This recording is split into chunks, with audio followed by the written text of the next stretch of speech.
Hello and welcome everybody to another amazing episode of Exponential Potential. And with my amazing co-host but expert today, Claire Oatway. Hi Claire, how are you?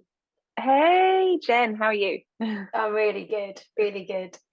I mean this month is all about play and joyfulness as we step into spring.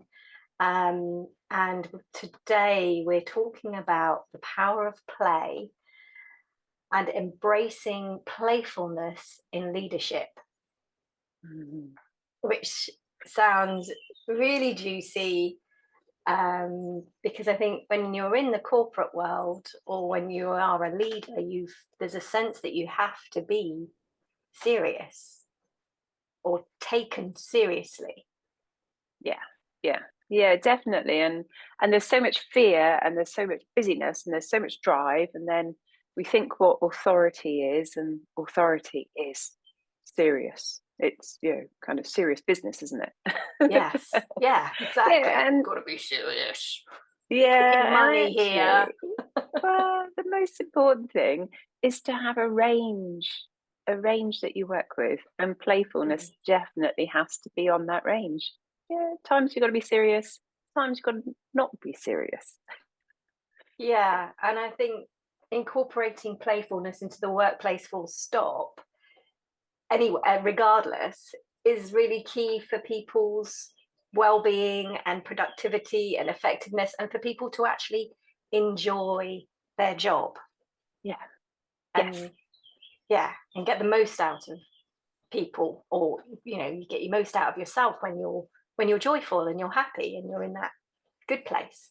So we're going to be diving into defining playfulness in leadership, incorporating play at work, benefits of playful leadership, and the challenges and balance, as you mentioned, as well as your personal experience.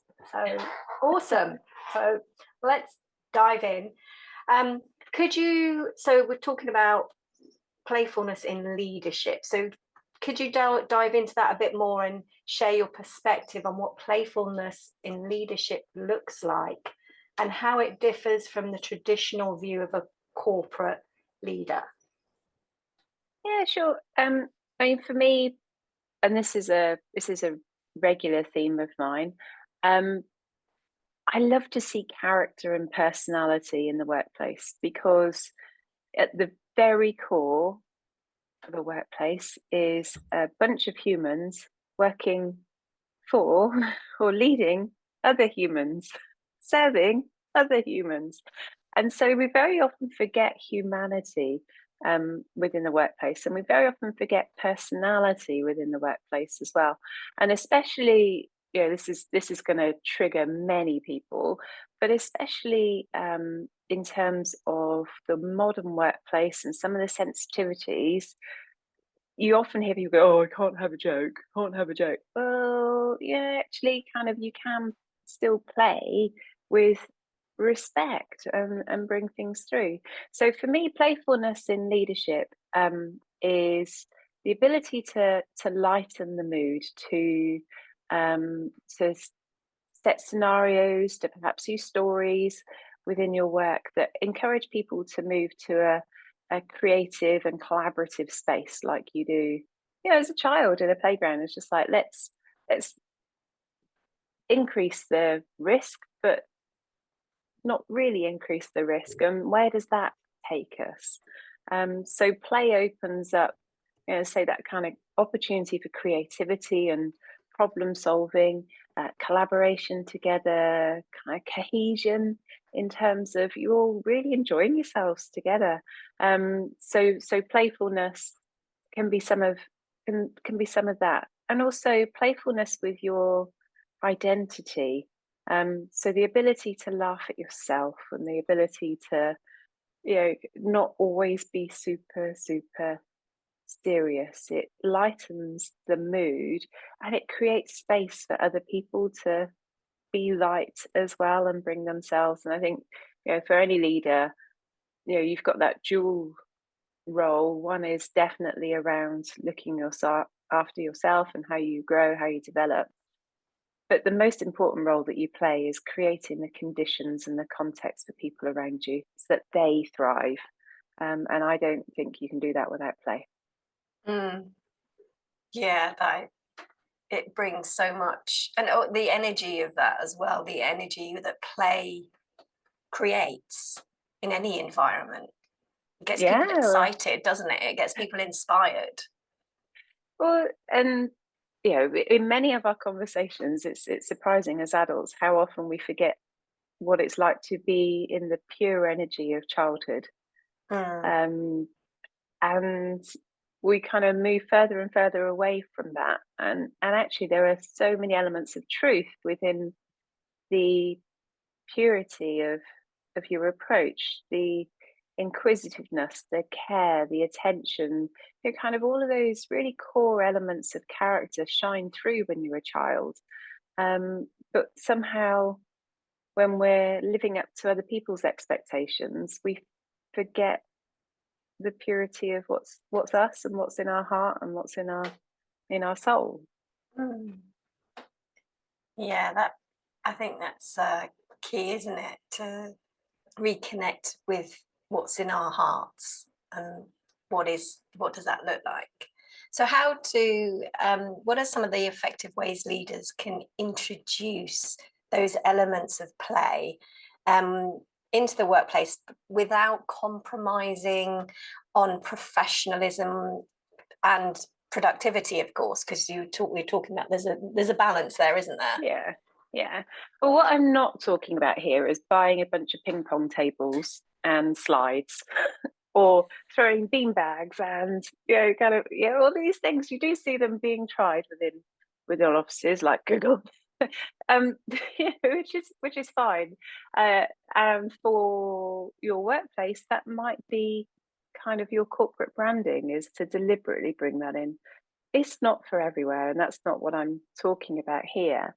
Um, Certainly, you could bring in more exercises within group meetings or within kind of corporate day events or workshops that introduce a little bit of silliness to them, or use words like imagine, or kind of role play, um, that encourage people to step into a different character, or or a different environment, and then to see how they respond. And definitely when I'm looking at across the marketplace, I can see many more learning and development organizations looking at the role of virtual reality, for example, which is a it's a pure media for encouraging people to step away from their current reality and go into a different one, and to play in a scenario. So if you think about virtual reality and learning, for surgeons, they're Mm, practicing and developing their skills. Well, arguably, my son practices and learns his building skills in Minecraft. This very similar kind of this game approach, this step away from the actual practical. What are you doing?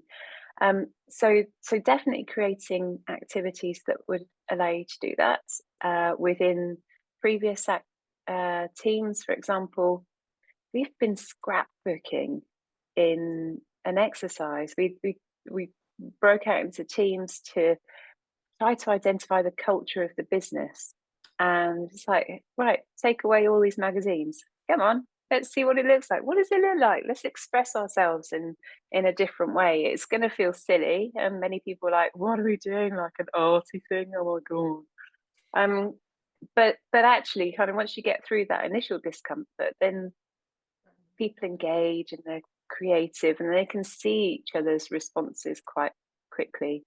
I've also seen some facilitators doing deliberate Lego events. It's like, what does that look like? So you can use it for visioning. You can use it as well within scenario planning. Business continuity. So when there might be a future emergency or kind of another shock like COVID, you can play in those scenarios and say, well, what would we do? How would we react? And if you can create parameters that move us just out of very logical step by step that have some nonsensical around them, then you can incorporate that element of play. Mm. Yeah, I remember back in the day when I worked for Siemens, I was in their training department, training consultant. So we would put together events, team events, and design and facilitate. And one of the things we did as a team, actually, this was we brought in an outside company to do an event for the training and HR team, and we did painting as well, and we were in teams, and we created, so one person created one part of the artwork, and then another person created a different place, a different part, and it was all about piecing it all together and seeing the bigger picture of what we created.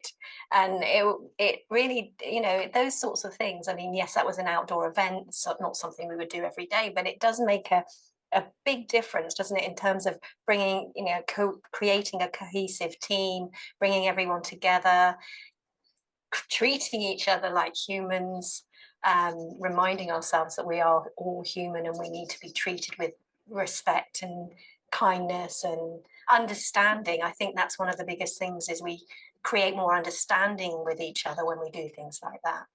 Well, and some of those events create a level playing field. So if you are, I don't know, let's make up a Play-Doh experience. So the molding clay. If you have that, it doesn't matter if you're on a six-figure salary and a CEO across many departments, or if you are somebody who sits on the front desk and welcomes people. You're brought back to being purely human in that moment, and kind of that connection creates space for better, as you say, better understanding, better cohesion, better communication. Yeah, it's like so many benefits that it brings. Yeah, so better relationships. And yeah, you're right, because I remember there was sort of not saying that there was secretaries, there was admin there was the director of HR of the whole of Siemens, so the levels were so vast, and it just brought everyone together, and created better relationships, and knowing that I'm an admin, but I can still go and speak to the HR director. Yeah, Yeah, yeah, yeah. and it makes for a much healthier, well, as you say, cohesive team, and also creates that environment of where you actually look forward to coming into work, and those fears get diminished in terms of stepping out of your comfort zone and creating an environment of trust. So as you said earlier about thriving, so that everybody in the team thrives, feels Yeah. comfortable to thrive. Yeah. Yeah, and if this is an activity that you're covering yourself with your team, framing the activity in that way, that this isn't going to be an everyday event. We're going to have a play. We want to have some fun. We want to explore together. It gives permission to people to take off some of the hats or the coats that they bring to work every day.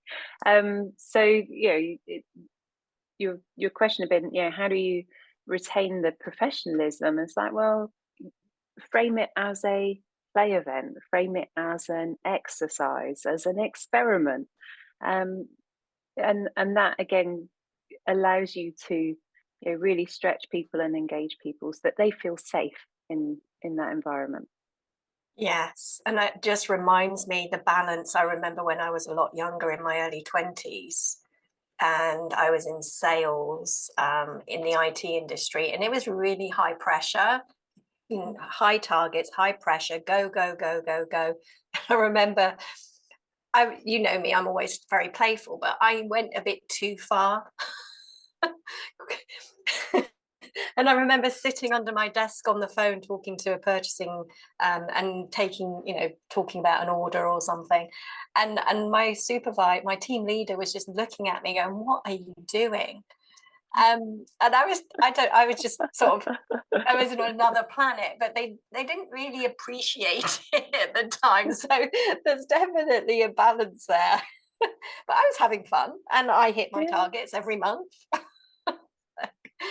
So what are some of the, we just talked about some of the benefits, but are there any other benefits, that significant benefits, that playfulness can bring to organizations and teams that we haven't mentioned yet?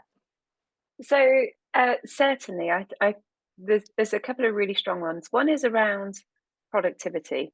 Now, I come across this time and time and time and time again, and you must come across it with individual clients. There's this sense that if you stop for a minute, you're not productive. Yeah.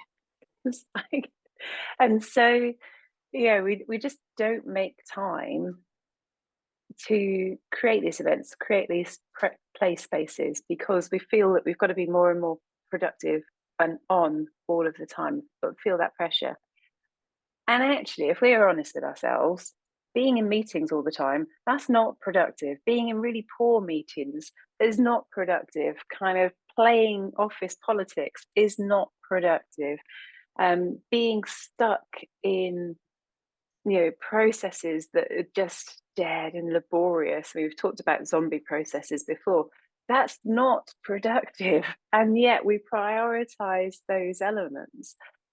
So there's a real return on investment when you take people out of an everyday environment and zhuzh them up, give them a bit of energy, let them learn about themselves and learn about each other and learn about the business at the same time, and then bring them back. It creates a much longer ripple effect than you imagine. So productivity is definitely one of the areas that can be improved through play if you let it. Yeah. As you were listing those, I just felt like I wanted to lean forward and hit my head on my computer, because it just sounds so dull and draining, and oh my god, It's like, I'm really sorry. it's really not inspiring. The emperor is naked. I'm sorry. The emperor is naked. That's all I can say. But there are ways of injecting that. The other really surprising, perhaps more surprising aspect of play is around resilience. Kind of you hear the term, people that play together stay together, or couples that play together stay together. But actually, it does so much in terms of trust and relationships and problem solving, and kind of building up some of those skills, so that outside that event, again, that sees those elements aren't lost.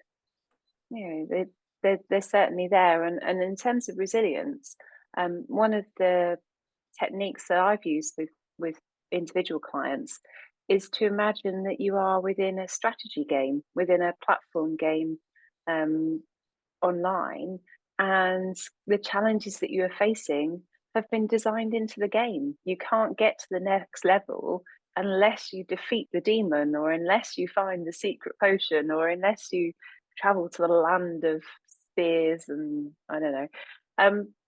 But creating that sense of playfulness that is a slight detachment from reality, um, kind of releases the fear, and it helps you to not take things quite so personally. So play can create a really healthy detachment that then creates the space, the confidence and resilience to keep moving forward. Play is truly powerful. I mean, the episode title is, part of it is power of play, and Yeah. it's, as you're talking and saying all the things, that it's the benefits of playing within leadership role, within teams. you can it's tangible. For when I can see it, I can feel it, the way it can lift up people and inspire people, And as you say, create that environment of trust and relationships and understanding. And if you think about, if you do that in the at home, the power of not only at home but in the workplace, it's the same thing, isn't it? Mm. It's Yeah, relationships. yeah, yeah, human to human. Yeah, yeah. So what have you experienced when you have embraced playfulness in your professional life? So And yeah, what was the positive outcomes? What did it lead to? And how did it change the dynamics of your team and project? so as a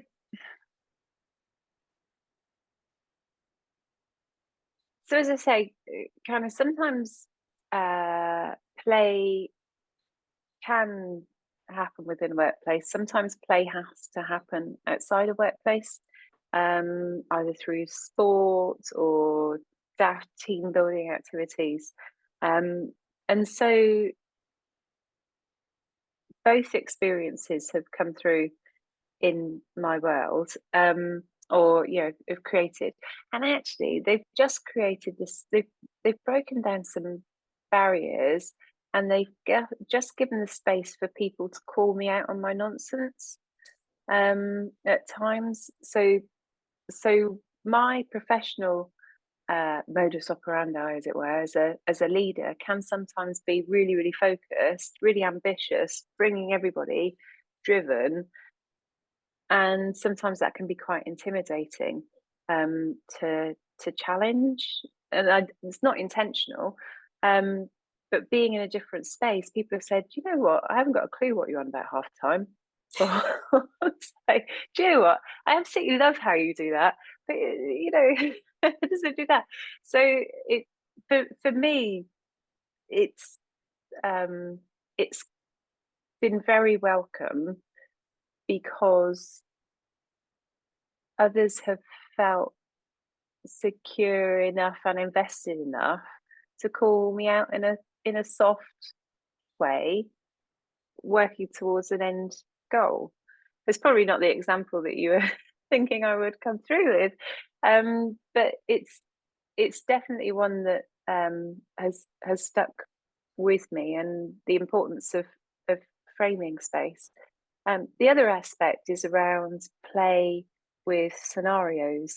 And I've talked about this before, especially with AI. When you create, kind of this different world, and then you put people into it, you get to really see how they respond, and they get to see how they respond and the possibilities, and it just helps to train for different environments. So the AI one, for example, especially is around AI in schools, where there are no teachers at all. And I'm like, what does that look like? Let's let's teach that well. Let's find out. And in those cases, with the use of storytelling, again, you're detaching people from the reality, so you can deal with some very serious topics, and very threatening topics. But because they're not here and now, people feel that they're able to play the role. They're able to find out, what they would do, or find out more, be curious. Yeah, because it's like you said before, it's detachment, isn't it? They're detached from it being about them, that it's in a virtual world Yeah, as opposed to this is really happening. It's, as you say, you're playing with it, you're being yeah, curious about it, yeah. looking at the possibilities. We've covered, we've covered different elements of a virtual world, and it doesn't. We've talked about virtual reality and gaming. That is completely virtual. But actually, when you read, you're putting yourself in a virtual environment. We forget that as humans, we've been doing this for some time. And the more you read, the more color and vibrancy you put into the scenes. When you visualize, you create a virtual environment. So all of the time, you're detaching, from, I would say, from reality. Although, as you and I know, reality doesn't really exist. or doesn't often exist because it's framed by your beliefs and your expectations. So even what we think is reality is actually reality through a lens of other things. So again, play kind of helps you to remember there is an even deeper core. Mm. That's an entire topic in its own right. So, So, how can people reach out to you, connect with you to see how they can create more productive, effective teams, more cohesive teams? Because Claire is truly an expert in business strategy and leadership, and she is an absolute gift to any organization or leader to help you reach that exponential potential, unlock your team's potential, your personal potential, so that you can truly thrive in your business life and your work life. So how do people do that, Claire? so the easiest place to find me is always on LinkedIn. I'm regularly there, so look for me as Claire Oatway. And also, if you look on my website, so that's neon-juno.com, there's a number of different resources there that you can tap into. I've recorded things for Digital Leaders Week in the past that talk about storytelling as a process and a practice for change management and the impact that storytelling can have. So I do a lot of other training pieces that you can find through the website. Thank you. And those links will be in our description below. So please check them out.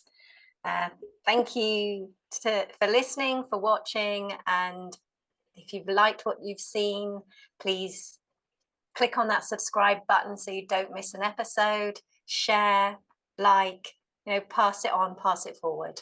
So thanks again. Thank you so much, Claire. That was awesome. Till next Really cool. time. Cheers. Bye. Bye.